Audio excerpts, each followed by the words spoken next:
spawning grounds of U-boat warfare. From these wrecked submarine pens came the underwater prowlers that sank millions of tons of Allied shipping.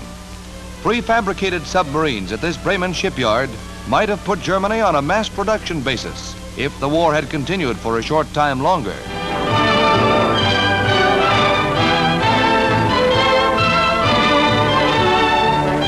But the scourge has ended.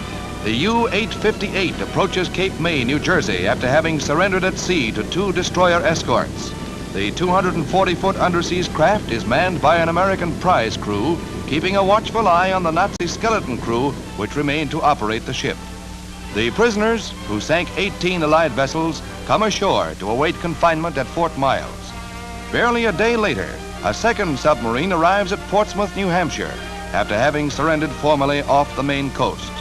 The submarine's officers await transfer to shore. This U-boat is credited with a speed of 20 knots and a cruising range of 10,000 miles. The prisoners are taken to Portsmouth Naval Prison, where they will be kept for an indefinite period. The U-boat peril is dead, but this arrogant captain personifies an unrepentant Nazism.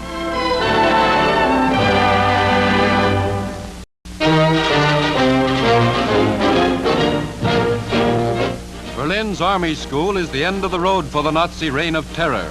Here, Air Marshal Tedder, General Eisenhower's deputy, and Russia's Marshal Zhukoff meet with Field Marshal Keitel, the haughty Prussian aristocrat and representative of the General Staff. This time, it's the German army that surrenders. No civilians are involved as in World War I. This time, the Wehrmacht takes its full share of blame for years of ruin and brutality.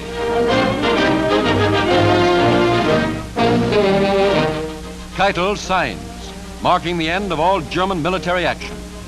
Tedder and Zhukoff add their signatures to the document that surrenders Germany to Allied control and completes Nazi humiliation. Following the ratification, the Allied officers tour the gutted Nazi capital. Berlin's once proud architecture is only a memory. Years of heavy pounding by the R.A.F. and American air forces have made Germany's first city almost unlivable.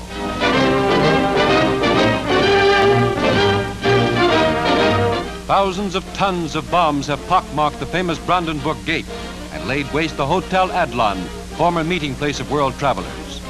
All Nazi government buildings have been destroyed, burying the infamous Hitler and Goebbels in their rubble. Berlin's history as one of the world's great capitals is ended. Not only her capital, but most of Germany's mighty industrial cities are wiped out. These first pictures of Hamburg, made by the R.A.F., reveal the indescribable destruction wrought by repeated air attacks on the Reich's second city. Once the largest seaport on the continent of Europe, Hamburg's docks along the River Elbe served the shipping of the world. Now, Hamburg is a ghost city, only the outer walls of its thousands of buildings standing in mute testimony to the overwhelming power of Allied bombing. Bombing that tore the heart out of the Reich and buried tyranny in its ashes.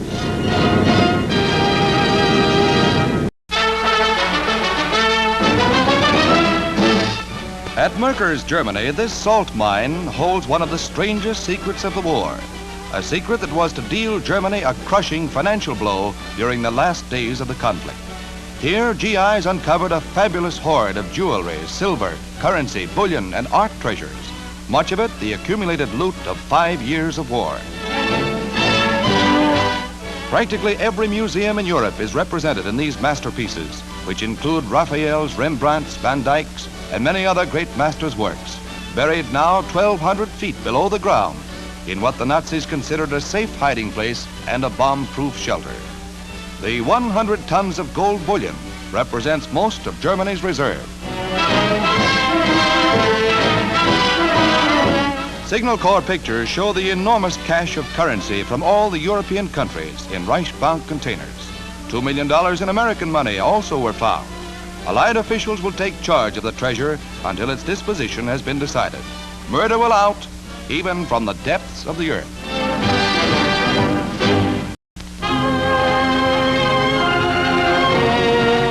High in the Alps, just a few miles from the Brenner Pass, a picturesque villa is the meeting place of Allied authorities and German political and war prisoners. Among them are the wife and daughter of former Chancellor Schussning of Austria.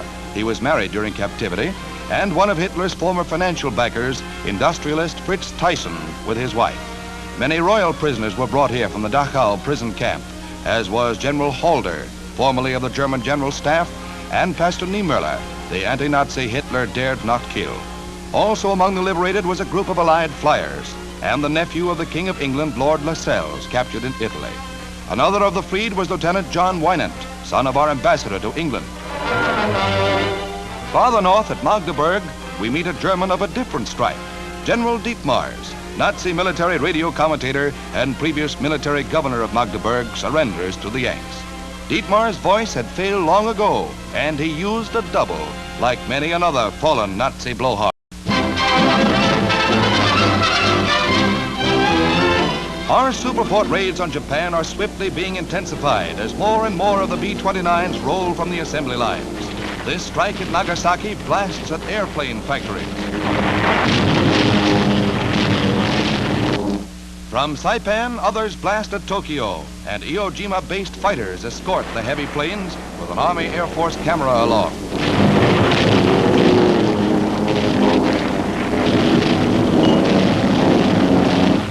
Flak is heavy, but Jap pilots were caught by surprise to find a fighter escort, and scores of enemy planes were picked off by the Mustangs from Iwo Jima.